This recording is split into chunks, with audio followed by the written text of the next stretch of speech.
sa lahat. Biglang sumulpot ang isang humaharurot na truck sa kalsadang ito sa Quezon City.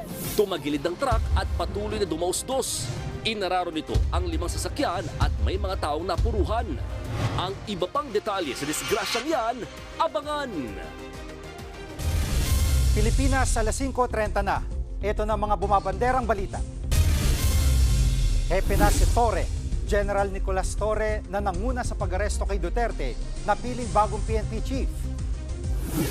Iuuwi si Duterte, Senator Amy Marcos nangakong tutulong na iuwi ng bansa ang dating Pangulo. At pauwi na si Teves. Matapos damputin sa Timor-Leste, pagbabalik bansa ng dating congressman, inaabangan na.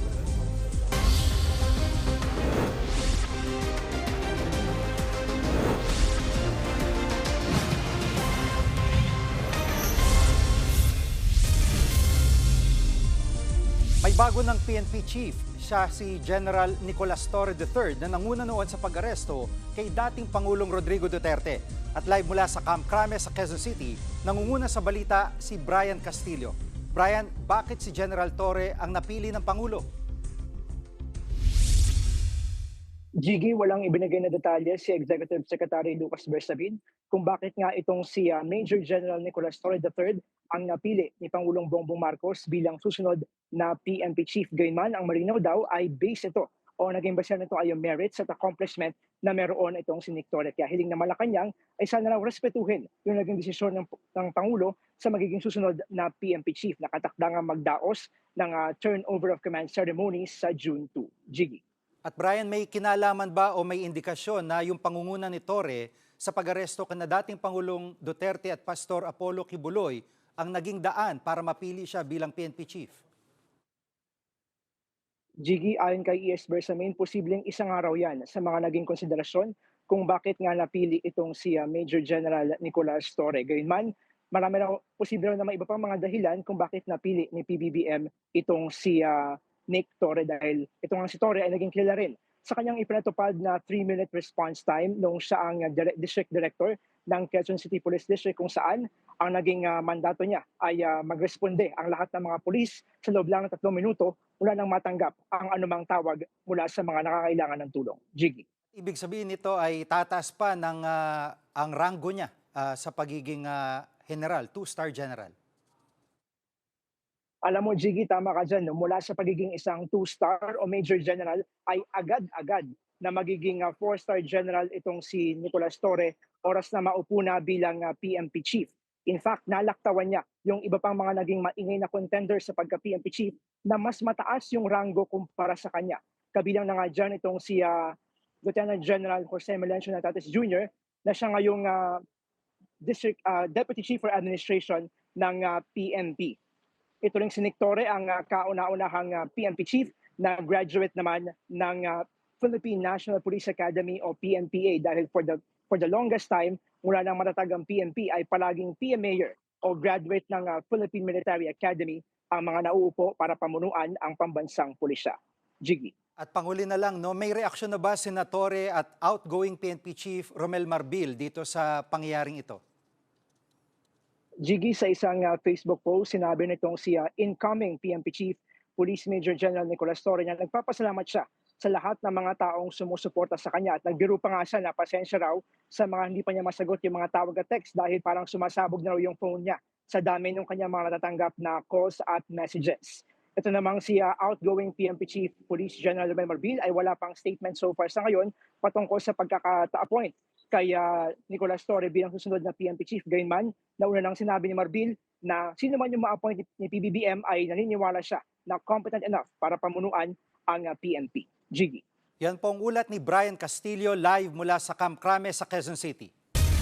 Bukod sa bagong hepe ng PNP, 2 pang bagong miyembro ng gabinete ang pinangalanan ng palasyo kanina. Live mula sa Malacanang, nangunguna sa balita si Marian Enriquez. Marian, sino-sino pa mga bagong opisyal ng Malacanang ngayon? Yes, Jiggy, mismo nga si Executive Secretary Lucas Bersamin yung nag-anunsyo nitong mga tinamaan po ng balasahan sa gabinete nga ni Pangulong Bongbong Marcos at inalis na nga po si Menardo Guevara bilang Solicitor General at papalitan po siya ni UP College of Law Dean Darlene Berberabe na nanumpana kay Pangulong Bongbong Marcos kaninang umaga sa palasyo. Actually, itong si Berberabe nagtapos po bilang summa cum laude in philosophy sa UP at salutatorian sa College of Law. At hindi na rin po bago si Berberabe sa gobyerno dahil naupo na rin siya bilang Chief Executive Officer ng Pag-ibig. Samantala, sinabi naman po ni Bersamin, itinanggi niya itong sinasabing may kinalaman daw ba itong pag-alis kay Guevara doon sa kanyang pag-recuse o pagtanggi na maging kinatawan o magtanggol sa gobyerno dito nga po sa inihaing reklamo ng Duterte camp sa Korte Suprema kaugnay ng aresto kay kay dating Pangulong Rodrigo Duterte ng ICC. Sabi niya wala raw pong kinalaman itong insidenteng ito doon sa pag-alis kay Guevara po bilang Solicitor General. Samantala, bukod po kay Guevara ay tinanggap na rin po ni PBBM itong resignation ni Commission on Higher Education Chairperson Popoy de Vera. Ayon kay Bersamin, nakadalawang termino na rin daw po kasi itong si Popoy de Vera at panahon na para mag-appoint ng bagong pinuno. Papalitan po siya ni CHED Commissioner Dr. Shirley Agruvin. Samantala, meron naman pong sinabi rin si Bersamin na pinagsusumite itong mga pinuno ng mga GOCCs, government-owned and controlled corporations, yung mga pinuno nito ng courtesy resignation. Hindi pa binanggit ni Bersamin kung ilan na nga po yung mga nagsumite ng courtesy resignations. Pero pagtitiyak po ni Bersamin na hindi po sila aalisin hanggat wala pa pong napipili o na-appoint na mga bagong kapalit. Balik sa'yo, Jiggy. At Marian, gaya ni Chairman Popoy de Vera, meron ka bang info kung may ibang tinanggap na resignation o yung hindi na tinanggap tuluyan ng Pangulo? Jiggy, kinumpirma nga rin ni Bersamin na dinecline o hindi po tinanggap ni Pangulong Bongbong Marcos itong pagbibitiw resignations nila Interior Secretary John Vic Remulla, yung kanyang kapatid po na si Justice Secretary Boying Remulla at ni Defense Secretary Gibo Teodoro. Yan muna ang latest dito, Jiggy. Yan po ang ulat ni Marian Enriquez live mula sa Malacanang. Nangako si Senator Amy Marcos na tutulong siya para mapauwi sa bansa si dating Pangulong Rodrigo Duterte. Sinabi yan ng senadora kasunod ng pagbisita niya sa The Hague, Netherlands kasama si Vice President Sara Duterte. Nakipagpulong din ang senadora sa abogado ng dating Pangulo na si Attorney Nicholas Kaufman. Bago sa The Hague, galing na sa Doha, Qatar ang senadora at si VP Sara. Bukod sa pagdalaw sa dating Pangulo, dadalo rin ang bise sa inorganisang event ng mga Pilipino sa mismong birthday niya sa Sabado. Susunod, MMDA nagpabala sa mga rider na nagtatakip ng plaka para makalusot sa NCAP. At babaeng senior citizen pinatay sa saksa ng kanyang kinakasama. Diyan lang kayo mga kapatid, dapat una sa lahat.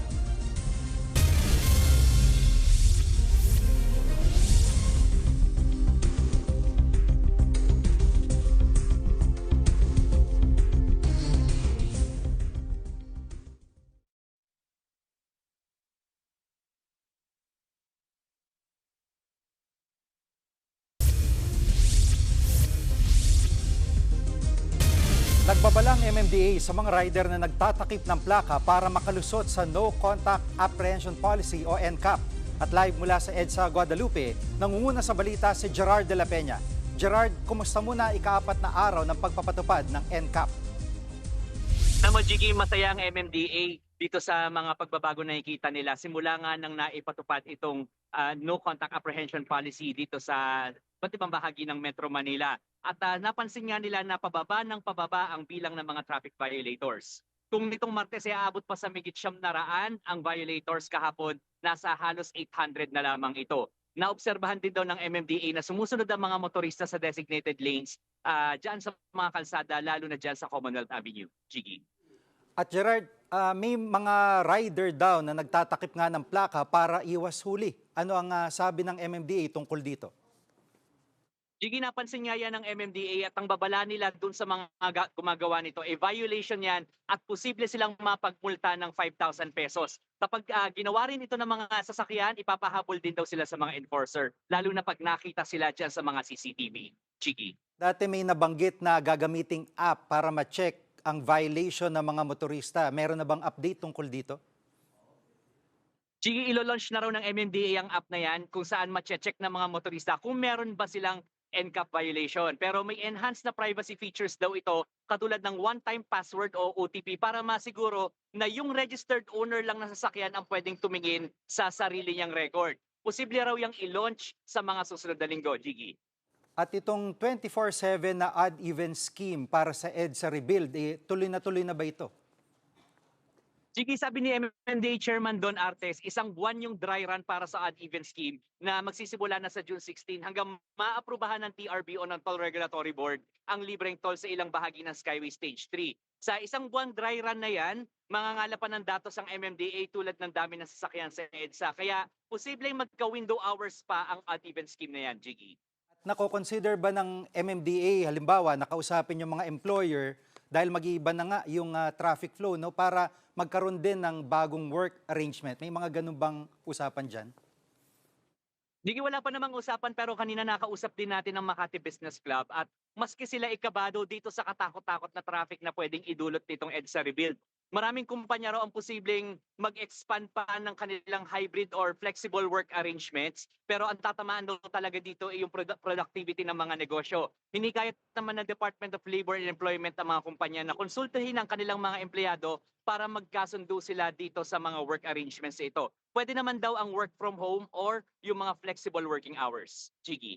Yan po ang ulat ni Gerard de la Peña live mula sa EDSA, Guadalupe. Puspusan ng paghahanda ng Senado para sa impeachment trial ni Vice President Sara Duterte. Nangunguna sa balita si Mean Los Baños. Mean, paano magiging sistema sa loob ng Senado pagdating ng impeachment trial? Yes, Jiggy, nandito ako sa loob ng session hall ng Senado kung saan gagawin yung impeachment trial ni Vice President Sara Duterte.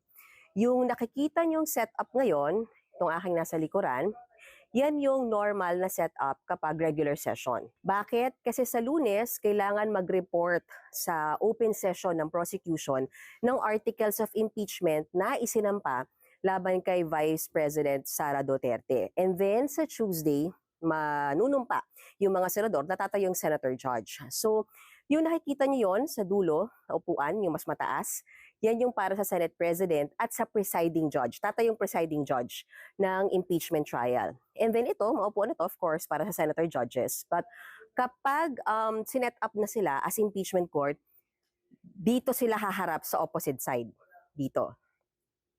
Yan. Kung saan itatayo yung witness stand. Ano? And then, sa magkabilang gilid, either left or right, ay prosecution or defense team. Papayagan sila ng tig 63 na katao na composition sa loob ng prosecution at defense. Pwedeng dyan umupo yung staff ng prosecution at defense at maging yung mga papayagang manood on trial days. And then, itong nasa gitna, gallery pa rin yan.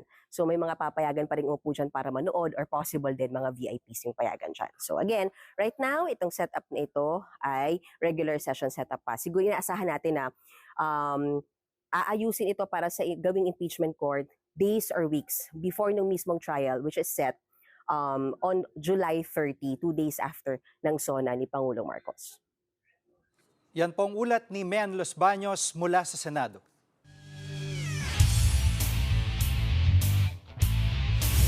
Para magatid ng nangungunang balita sa sports, makakasama ulit natin ang kapatid nating si Denise Tan. Denise?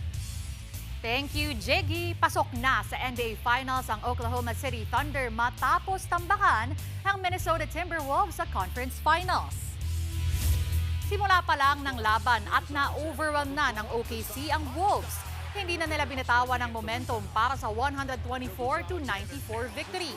Naka-34 points si season MVP Shai Gilgeous-Alexander para sa Thunder, habang nag-ambag din ng 22 points si Chet Holmgren at 19 points si Jalen Williams. Hihintayin ng Thunder kung sino ang makakalaban nila sa Indiana Pacers at New York Knicks na maghaharap ngayon sa Eastern Finals. Susunod, Department of Agriculture naglatag ng plano para pababain ang presyo ng karneng baboy. At sa bulsa video, humaharurot na truck tumagilid at ng araro ng 5 pang sasakyan. Huwag kayong bibitiw, dapat una sa lahat.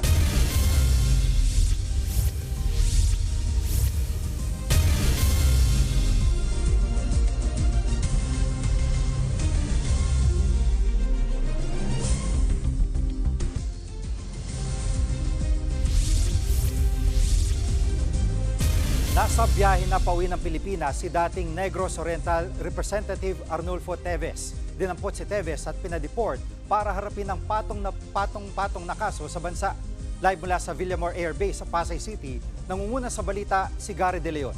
Gary, anong oras inaasahang lalapag ang eroplano dyan ni Teves?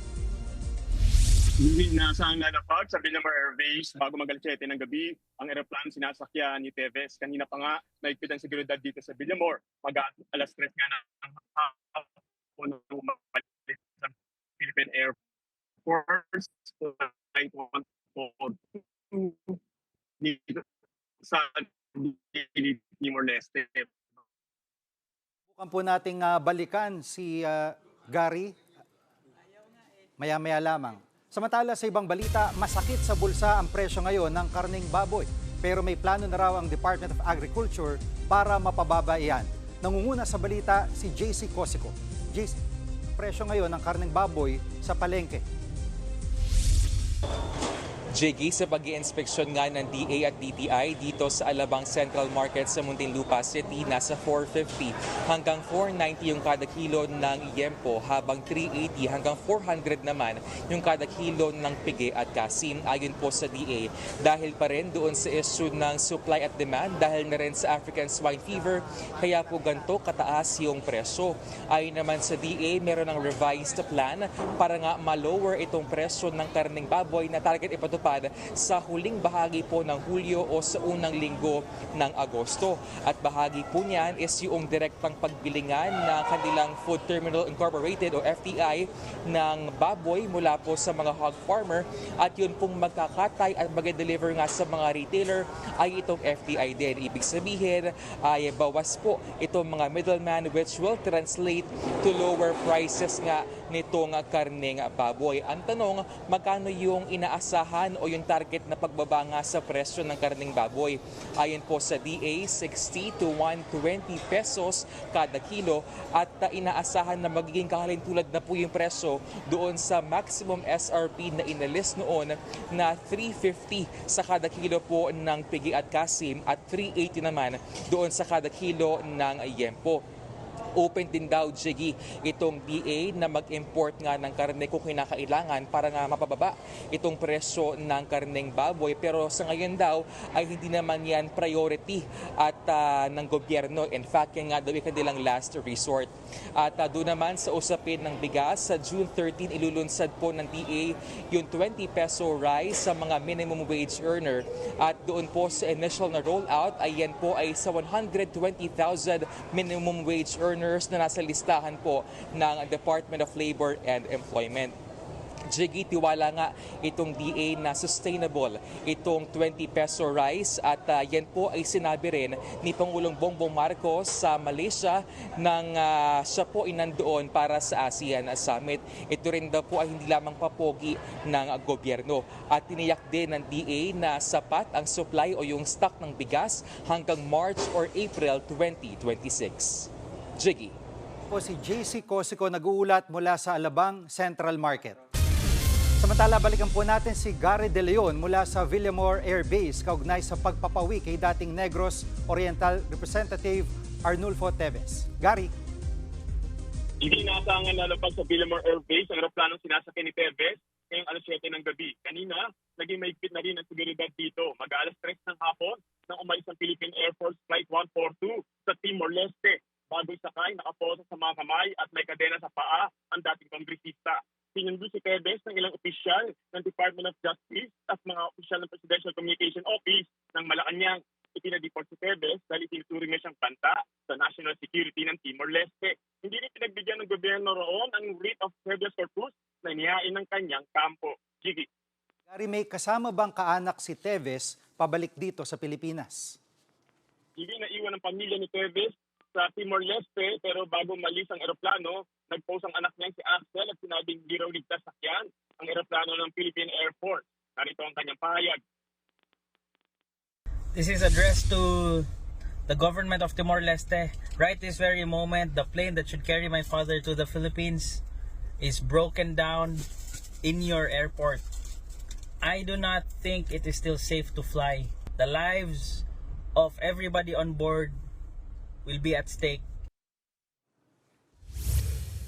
At ano ba ang mga prosesong pagdadaanan ni Teves paglapag niya dyan sa Villamor?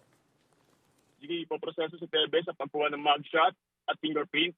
Sasailalim din siya sa medical examination at pansamantalang mananatili sa isang custodial facility bago siya iharap sa korte kung saan dinidinig ang patong-patong niyang kaso kabilang na may kaugnayan sa pagpatay kay dating Negros Oriental Governor Roel Degamo. Sige. Panguli na lang, Gary, may mga opisyal na ba dyan sa Villamor na nag-aabang na natatanaw ka o nakikita ka dyan? Sige, namantaan natin ang convoy ng sasakyan ng Pangulong Marcos na pumasok sa Gate 5 ng Villamor. Pero lumabas dito matapos ng 10 minuto. Hindi malino kung saan ito si BBM at sasalubungin niya ng Pangulo ang pagdating ni Teves. Sige. Yan pong ulat ni Gary De Leon mula sa Villamor Air Base.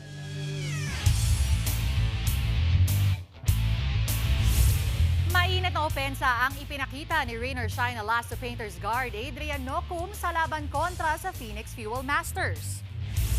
Naitala ni Nocum ang career high at 30 points. Redemption ito mula sa di magandang performance niya kontra sa TNT Tropang 5G noong nakaraang linggo. Ayon kay Coach Yeng Giao, naging susi rin sa panalo nila ang magandang depensa. Ang final score, 109-99 para sa Ross. At yan muna ang mga nangungunang balita sa sports. Ako po si Denise Tang.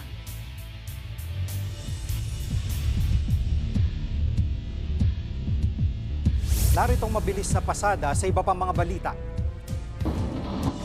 Gumewang-gewang saka tumagilid ang isang humaharurot na truck sa Batasan San Mateo Road sa Quezon City. Naararo ang isang kotse, AUV at 3 motorsiklo. 3 ang patay. Nasa kustudiya na ng mga pulis ang driver ng truck. Tumagilid din ang isang truck sa barangay Tambugan sa Davao City. Sugatan ng isang rider matapos madaganan ng mga bato na tumapon mula sa truck. Naipit din ang driver ng truck sa loob ng sasakyan. Iniimbestigahan pa ang aksidente.